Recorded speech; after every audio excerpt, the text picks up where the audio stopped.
Georgi here from Digiburn, the world's first 100% self-help mobile app for burnout prevention and burnout overcoming. And now we are having our next Burnout Triumphant episode where we have as a guest Maiko. Hi, Maiko. Good to see you. Thanks for having me. It's a pleasure. Thanks for finding the time. So, Maiko is based out of the UK and is doing a bunch of super interesting things. But not to spoil it and to give it the best shine, Maiko, why don't you introduce yourself to us? Yeah, of course. Thanks for having me. I'm Maiko. I'm the founder of Impact Hustlers. We are a global community of founders that solve social and environmental problems. We are about 130 members at the moment, and then we run public events as well for founders. So we've wrapped up last month. We wrapped up our Climate Tech Founders Summit with about 1,500 founders in the climate and sustainability space. And yeah, doing events like that and many big plans. We will basically be expanding into more global events in different cities across the world, including London, Paris, Berlin, San Francisco, New York City, and start local chapters in those cities. So still a lot to be done, but that's where we're at now. Lovely. And what exactly do you do? What Impact Hustlers does is that we connect founders to each other for peer support. This happens in a few different formats. We do that through mastermind groups, we do it through tailored one-to-one introductions, and we do it through monthly social connector sessions where founders can talk to each other and help each other out. We bring experienced founders in, which are, very successful founders, unicorn type founders that share their war stories, that share their successes, but also really lessons learned from their experience. We bring investors in as well and then connect founders to opportunities and investors as well in the back end. So it's a lot around peer support. Really believe that founders can really help each other quite a lot, even if you're all at the early stages. Such a diverse set of experiences, and when founders stick together, a lot of powerful stuff can be created, and that's the whole baseline of the community. Awesome. Thank you for this. And just a side input from my side. I've been a member of the club already, I think, for around a month, and I'm so impressed. So for some reason, I don't know how do you do it, Michael, but I met so many interesting people from all around the world, different verticals, different industries, and in the same time, all of them super well intended. And Michael is running these kind of get-togethers, informal online meetings with them, and we always have a little bit of a topic, also opportunity to represent ourselves. It's usually very intimate, not more than 7-8 people the last times I actually participated. Yeah. And yeah, it's so empowering, so helpful, really, Yeah, thank because you very much. I yeah. appreciate that. It takes a lot to pull that together. Mm. Especially in the beginning, we didn't always get it right, and still have lots to learn. I always see myself as like 1% of where I wanted to be, but I was creating some powerful connections for people and powerful experiences. So really glad that we're at that place now. Yeah, for sure.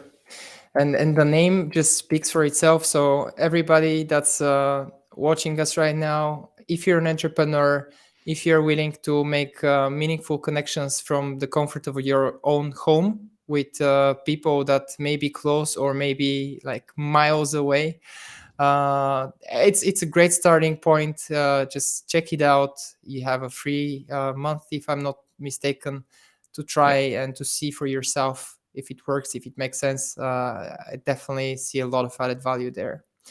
So, Michael, thanks for the intro. I think we're all of us are kind of excited and interested to actually find out a little bit more about the previous Michael and more specifically what was going on. I've heard you went through a burnout episode, so it'll be quite interesting for the audience as usual to understand a little bit more Mm. about what you've been through. Yeah, I think there's been like a few instances where I've struggled with mental health issues, specifically depression, anxiety, and burnout specifically.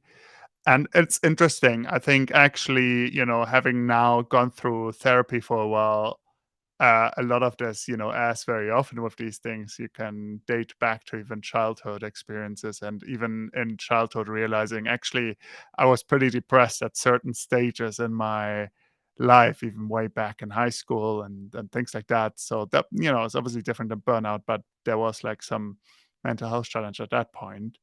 And then the first time I really realized I was proper burning out was when I started my first company a few years ago, which was around 2016, 2017.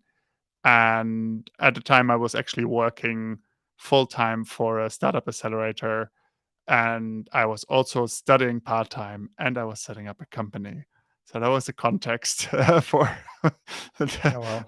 for what I was doing at the time, and it was me and the co-founder, and we decided to bootstrap the company, not to get any outside investment, and to basically start helping people find jobs in the social and environmental impact space through an online platform where we match them to opportunities. And basically, it was a rough journey. I was a first time founder. I wasn't very experienced. I made a lot of mistakes. We both did. Um, I think there was also like just challenges. We like both me and my co-founder were good friends. We're still good friends. But I think around actually having the right mix of skill sets to execute on what we were going to do. So there were a lot of challenges coming up, and I just increased the pressure on myself more and more and more and more to be like, I need to do better. I need to do better. This is not going well enough. Like, this company will fail. I only have a limited amount of time to make this work. Like, I had at some point I jumped full time into the company without having enough revenue coming from the company. And I just basically had 6 to 12 months to make it work, and I felt immense pressure that wasn't very productive. It wasn't the most positive pressure that was like, okay, driving me to succeed. It was more crippling me knowing that I had such a limited time frame. And at some point, I found myself multiple days a week not being able to get out of bed, basically being depressed and burned out and just feeling like, okay, what's the point of all this?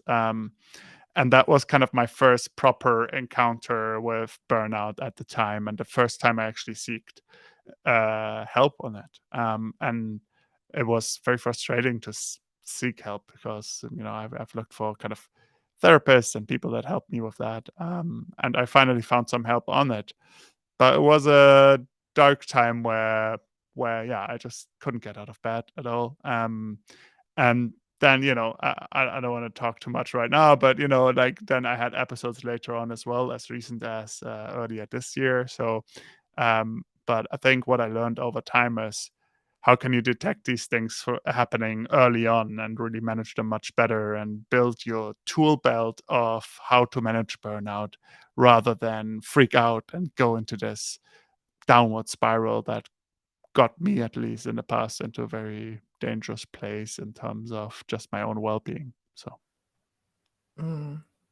And if we focus on that specific moment when you were obviously struggling already, so how did it feel? What were the indicators in that first instance? yeah, I think the first instance, it started with me becoming a bit more irritable as well. I really felt this constant pressure on myself. So I was like just constantly thinking, I got to make this work. I got to make this work. I got to make this work. And also being a bit directionless. Like, if you observed me at the time, you'll see like me trying all kinds of different things.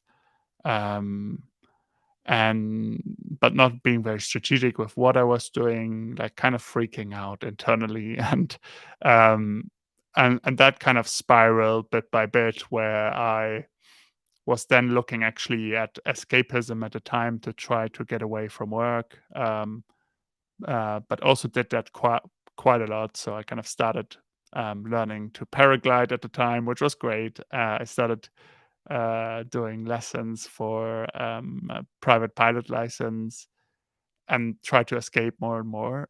Um, but that then put additional pressure on me. It's like, oh, I should be working on this. I only have this limited time now.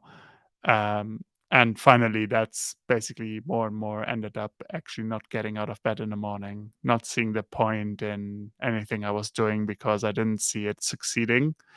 And I basically attached my self worth to um, me being successful. And I wasn't successful in my definition at the time because I was trying all kinds of things with the company and wasn't really working. I was also expecting things to work out much quicker. And I just basically set myself to disappoint myself, not necessarily because I objectively wasn't trying, but I was just having high expectations how quickly we could make the company succeed. That's very interesting what you're saying. I really wanted to ask you, do you see any connection between the fact that you were on an entrepreneurial journey and what you were experiencing at the moment? I think so. Yeah, I think this is. I don't have the statistics. I'm not an expert in this field, so take everything I say with a pinch of salt. But just from talking to a lot of founders, I do think this is something that does relate to the entrepreneurial journey, and maybe with people that are predisposed to burnout and depression, anxiety. Um, if they embark on the founder entrepreneurial journey, unless they have like the tool set to actually prevent burnout, it is obviously it's a big challenge that you're taking on if you're starting anything, especially something that is not proven to work, which is the definition of a startup. So um, uh, I think it has to do with that for sure. I think in my corporate life before, I had more pathways to actually escape or not actually have this existential fear where uh, I could just take it a bit easier for a couple of weeks and I would still get paid at the end, and I wouldn't have this pressure on myself to say that, oh, if you don't do this you're not going to get paid. So yeah, and at the time it also had to do a lot with um, financial pressure, right? So I had this limited amount of money and I just saw the money melting away and it put myself a lot of stress, and I got myself into debt actually, right? I started using credit cards to pay for stuff, got myself into a really bad place at the time where I had piling debt and less cash in the bank, and basically just got to a level where I couldn't sustain it anymore and where I had to find a job. Got it. Sounds like a tough place. But Yeah, it was. yeah. It was at the time, and the interesting thing I did, I don't regret it at all. And but it's an interesting thing I did. I actually, at the end of um, building the company, and when we saw it wasn't going to work out, both me and my co-founder looked for other things to do. We applied for jobs and so on. And the job I took was to be the first employee of a new startup. Um, Hmm. and it was an intense time. If you're the first employee of a startup, I wouldn't say you're like the founders, but you're very involved, right? And it was very often 6-day weeks, 7-day weeks in some cases. And for somebody that had just basically come out of burnout, and to be honest, I was still kind of in it, embarking onto another startup that quickly, maybe in retrospect wasn't the right choice, but I just don't regret it at all because I was working with an amazing team. I had some real challenges during that time as well, but overall, I think it brought me into a good place now, which I'm happy for. So what were the takeaways of this specific move? Of the move into that founding team, into being Yes. employee number one there, yeah. I mean, I just, if you're a recovering founder and you've been through burnout, like put self care first. The fallacy I had at the time, and I spoke to a founder about this recently on the Impact Hustlers podcast, actually, is like there is this fallacy for mission driven founders, for founders like us that want to solve a social or environmental problem. that they assume is, oh, if I just work on something that's important to me, I can work unlimited amount of time on it and I'll be happy because I'll be fulfilled by it. And that's so wrong, right? Like you still need Mm. balance. You still need to be able to watch out for yourself. You may love it so much that you can work more than the average person on it and really enjoy it. I think there is a place for hard work and dedication, and you have to kind of get there and do something you really love. But that doesn't mean you can work 24/7 and ignore everything else in your life. And I think that was kind of what I thought is like, oh, but if I just, I'm really burned out right now, but if I just find this perfect job at a startup that I really believe in, everything will be fixed. And I was working this amazing job at a startup that I really believed in, but not everything was fixed because I was dealing with burnout and it was a real thing that I had to tackle rather than just patch it up with more work. So that's kind of my biggest takeaway from it.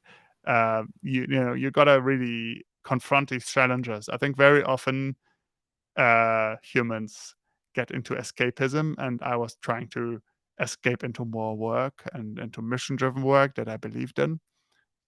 Others may go for things like drugs, alcohol, or other things. But in my case, it was like, okay, let me escape into more work. And that just Mm. increased the pressure on myself, right? Oh wow. So you mentioned in the process of burnout and dealing with it. So how did you get out of it? What did you do to recover? It kind of took a crash to for me to actually take action. Like, okay, the first time with my first company, I got therapy, I got support, and I actually kept that going for a while. But then I was part of the founding team of the startup, and um, basically we were under massive pressure to actually deliver, to make it work. Obviously, it was again, when I joined, there was no real product. There was just like a rough idea and a plan, and we had to launch things and make them work and build a company very quickly. Um, and uh, at some point, I just started performing less and less. I just got more and more pressure. I felt this pressure of I need to make this work. At least now I couldn't make my own startup work, but at least I want to make this one work. I want to finally succeed at something. Uh, and that's literally, I just heard myself say that. It's like scary that you say these things to yourself. You basically, at a point, my confidence was quite knocked. And I was like, I need to prove now that I'm good at something. At times I was like, am I good at anything? Like, what am I good at? I don't know what I'm good at. Things like that, really dangerous thoughts. And at some point, my performance became an issue. My mental health became a real issue, and I just saw that I had to take a step back um, to focus on my mental health and really sort it out properly. And also at that same time, actually, COVID hit. Um, so the company was, basically having to pivot and adapt under the new environment. And that was an opportunity for me to step back for a bit, um, actually, go through a period where I could figure out what to do next. And then decided, okay, I'm going to leave and I'm going to actually be a freelance contractor, have fewer hours to work per week, and have like some financial stability so I can make things work. And that's basically how I got myself out of it, with a lot of therapy, a lot of support, plus um, setting up my work environment to be much more balanced than it was before. Mm, I understand. And was there any behavioral piece to this? Was there anything on your daily kind of agenda that was changed? Yeah. Um, I traditionally I've always struggled with regular habits. It's very interesting. Even now, I would still say I'm constantly trying to learn on building more regular habits. There's people out there that journal every morning and do one thing every morning and so on. And I've gotten a lot better than that, better at that. But still working on it. A few habits that really helped me is at the time, really blocking out some time every day to go on a bike ride and just get my head off work. Um, what I do now, actually, I go on a walk every morning for an hour, um, and just without any agenda. And usually my best ideas come to me at that time, but if they don't, that's fine as well. It's just like a walk through the park, and um, that's been really useful. I haven't done a lot of journaling, but I've kept kind of a regular therapy on as well. And the other thing I've had to learn actually at the same time as I was struggling with burnout, that affected my relationship with my partner at the time as well. So we had a really rough time as well in 2020, where we actually separated for a while and came back together, luckily, and are now engaged and about to marry. But it was a rough time, and a lot of, if all these things come together, you're not your best self, and I wasn't for sure. And what got me out of that was really, for me, spending time in nature, long periods of therapy, um, and being very conscious about these negative thinking patterns and negative loops that I was getting stuck in these situations. So I've had cases where I approached or had burnout later on, but I could deal with it much better than I was before. So that was the difference. Could you could you perhaps shed a little bit light on these next occurrences? What happened or what didn't happen after you already were experienced? Yeah. So the most recent one was basically earlier in May 2022, roughly around that time. At the time, or until that time, I had worked full time pretty much for a consultancy contract for a startup, helping them launch a product. And that was pretty demanding. And at the same time, I launched the Impact Hustlers community, which was very demanding.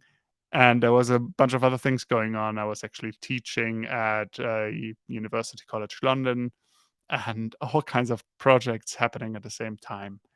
And I put myself into the situation of like, I really need to make this community work. I want to make it work, and put myself under a lot of pressure, which meant that I went the extra mile and even more than that to make it work. And I hit some form of burnout because I was also in a full time job at the same time.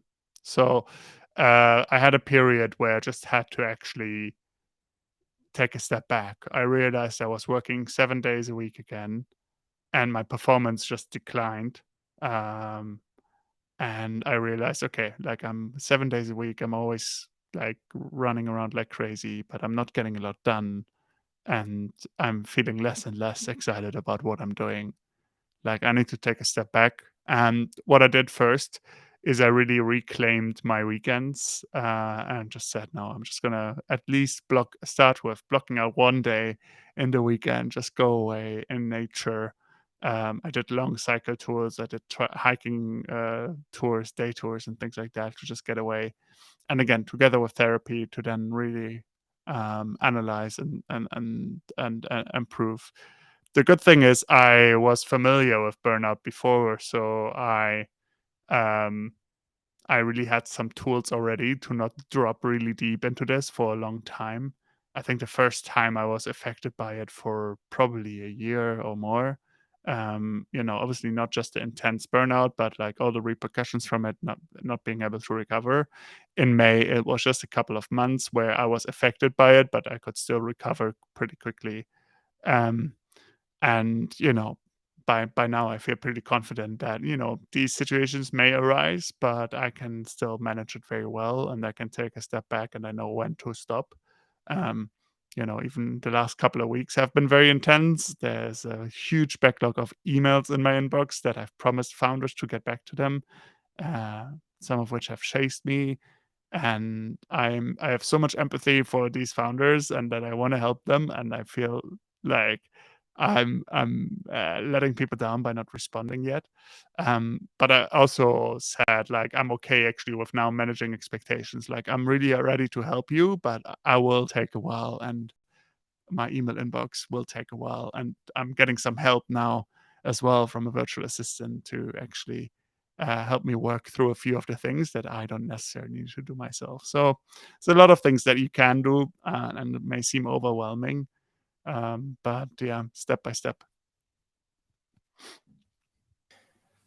Awesome. I think I have around two more questions, and the first one, you mentioned you started working with a professional already the first time. We all know that there is a lot of stigma. A lot of people realize way too late, or also are a little bit hesitant to actually go towards or go after a specialist. So is there any kind of a key to success there? Is there anything that you could give as an advice or as a tip for people to maybe overcome this kind of a hesitance? Yeah.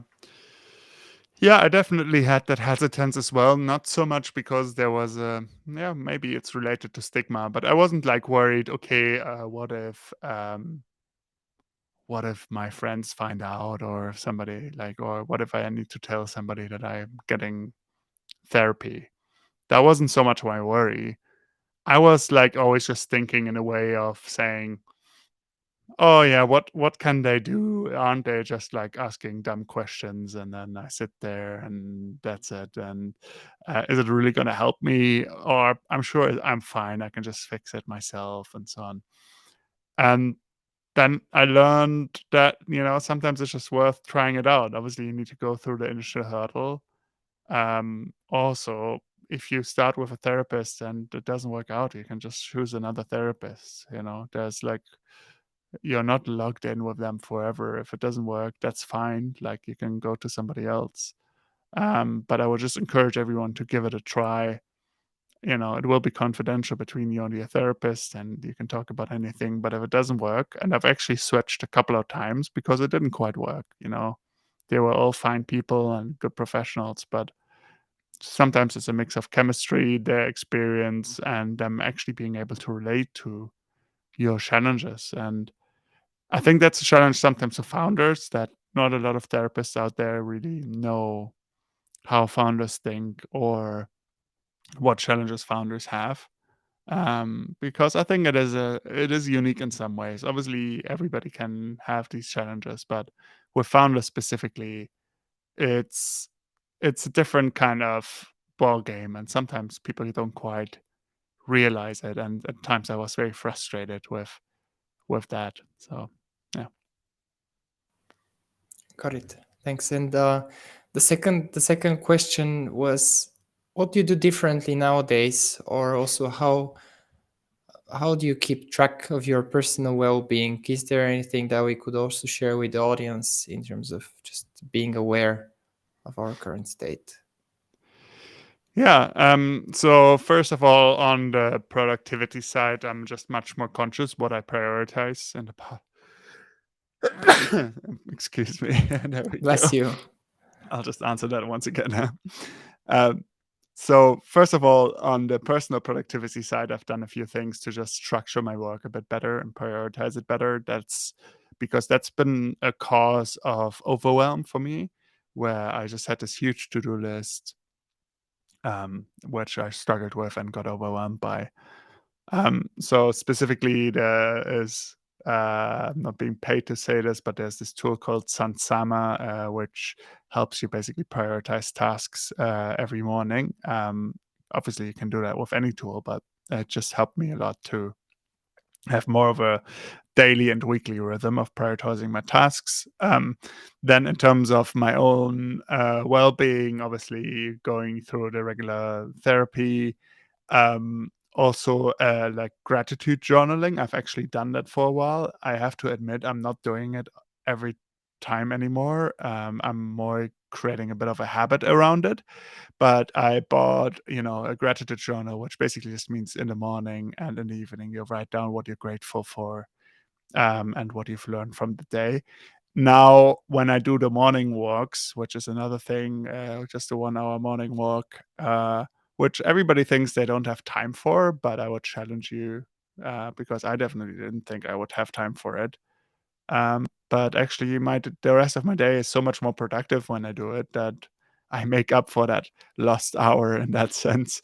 And on that morning walk, I really think about gratitude a lot and things like that. So I don't necessarily journal anymore, but I put a lot of thinking into things that I'm grateful for as well. For me personally, what has helped as well is not consuming negative content. And, it's always a bit of a debate around how much you should shut yourself off from the world. But, not reading too many news, most news or a lot of news are negative, and most of the time you can't do much about them. So, trying to just control your information diet in the sense that um, you shouldn't digest a lot of negative things because it's just additional mental load as well. So those are kind of the main things that have helped me so far. Got it. Thank you so much. There were actually, firstly, couple of moments where I got goosebumps just by Oh wow. listening what you're saying in terms of um, risk factors that you went through. Seems that yeah, we probably are all just human and are going through so much of this. That's it. I mean, so many people say that, right? You never know what the people that you meet are going through. There's just no way of telling, and most people are going through really challenging things at times. Not all the time, but most people can relate to have gone through some form of depression, some sort of anxiety, or big challenges in life that are not always publicly visible, especially in this world with social media, etc. We have so often the situation that we just look at our best versions. Obviously, like I don't, now for the first time, I'm actually talking about this really publicly. I've talked one to one to people about this. Um, but I think it's important to do that, right? Like, I've had people come up to me, and I really don't consider myself a role model in any way that I'm like, okay, I'm so successful. Look, everybody should copy me. I feel like I'm still figuring everything out. But like, I've had people come up to me and be like, oh, it seems like you're so successful. I wish I could figure that out as well. I'm like, okay, thank you. First of all, I appreciate it. But please note that just because my LinkedIn posts and whatever, like, or whatever you may use to attribute success is not the full picture. And there is challenges. And I'm a normal person like you. And, again, it's a bit weird. Like, I don't consider myself any role model, but it's interesting that people obviously, they just see a certain side of you and assume that they're the only ones that are struggling, and that's never true. Everybody is, and it's just about learning and being on a journey, and that's it. The grass, they say, is always greener on the other side of the fence, right? That as well. Yeah, absolutely. And I have that chatter as well. It's like, oh, look at them, they have everything in order, and this and all these things I haven't figured out yet. That's definitely a big fallacy, and then I speak to those people and they're trying to learn from me. I try to learn from them, and that's what life is about, right? So there's people that have figured out certain things, but they will have a lot of challenges. And the having spent a lot of time with successful founders and successful people in general, the most successful ones are the most curious to learn from others. I find very often, also very aware that they don't know everything. The best people I come across so far, and that's the right mindset. It's not this binary thing of everybody else has figured it out and I haven't, and that's a very dangerous place to be. Absolutely. Michael, thank you so much for opening up. Truly appreciated the fact that it's first time to actually go all public with the story. Been doing these interviews already almost 3 years with the Mm. one and only clear intent to spread awareness, because you're not the only one that shared the exact same thoughts about the need of speech to shake the topic, debunk it, destigmatize it, show that we are over vulnerable and that there are so many shared patterns through which we are going, and sometimes we just need a little bit of a tap on the shoulder or maybe somebody else's shoes to recognize certain patterns on what's going on. So because we've already covered so much, and I don't want to hold you way too long on your Friday evening, is there a very open one? Is there anything on your heart and on your mind that you would like to share with the audience? Yeah, I mean, the first thing is if you're a founder, especially, or whatever high pressure situation you're under, put yourself first, put your own mental health first, take care of yourself. I know these are like very basic things to say, and they may seem a little bit, when I heard people say that to me, I was like, yeah, yeah, of course. But it's so important. And sometimes we can either put others before us. And you may think this is just being a nice person, but if you don't prioritize your own well-being, you won't be the best version of yourself for others either. So you really have to make sure to take care of yourself first. Make sure that you're in a good place, and then you can help others. You can go miles and miles and help others. And especially for those that maybe have a personality a bit like me, that's so important to note. Like, I want to help others all the time, but there's a risk of me beating myself up and deprioritizing my own well-being over helping others, and that's not a healthy thing for me and for others, because I won't be able to sustain what I'm doing. So yeah, that would be the message there. And then there's so much more mental health support out there. Here in the UK, or I think almost everywhere, public healthcare systems don't really do a great job with mental health support. They do a terrible job in most cases. There are some initiatives, but there's also more startups, and I'm talking to you, so more companies that actually help you go on a journey. More content out there. Have a look at it. Try different things out. See what works. Not everything will work for you, and that's fine. But there is solutions out there. There is help out there, and seek out the help. And that's what I would recommend to everyone. Awesome. Sweet. And on that same note, also feel free to check out Digiburn. Our mission is to enable individuals to actually undertake steps much earlier on, long before any substantial meltdowns or substantial impact has come around.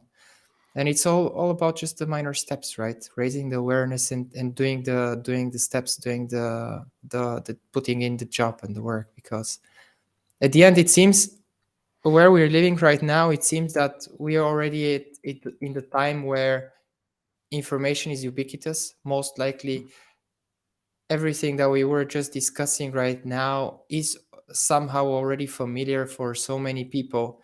And yet, when the action is missing, if you're not taking the needed steps, then the information becomes slightly less valuable or Mm. almost worthless if we don't actually make something with it. So if I allow myself for one like closing remark, then it is please, please, please watch after yourself, your own well-being, and should you discover that there is anything even slightly off, then prioritize yourself, take proactive action, make time for health instead of spending it in sickness later down the road. And as Maiko said, there is no one size fits all. There are so many different approaches. There are so many different solutions, different specialists, also different digital solutions, not only Digiburn, there's a plethora out there. And just experiment, try it out, and don't make it too complicated. It's really simple to make the first step, and one step, one foot after the other. I think beautiful things can happen. Like just us having the chat right now. As a matter of fact, it was also quite a serendipity and Yeah, coincidental. So, Michael, thank you absolutely. for being here. Thank you for Of being course. here with Pleasure. us. Thank you. It's a dear pleasure. Thank you for your trust. Thank you for stepping out, for just sharing out your heart and what you went through. I really hope that some people from the audience will find actionable nuggets from our discussion. It's all about awareness, so just watch after yourself and take the needed steps. With Will this, do. thank you. We will put the links to Maiko's community and in general to Maiko in the description below. So if you want to get in touch with him, just follow the links and yeah, don't be afraid. Do it. He's a great person, and also the Impact Hustlers community is amazing. So it's like a big entrepreneurial world family where I think everybody's in a way welcome to join. So make sure to Perfect. check it out. That's all from us. I was Georgi from Digiburn. Thanks for being with us, and hope to see you soon again. Thank you. Thank you, Georgi.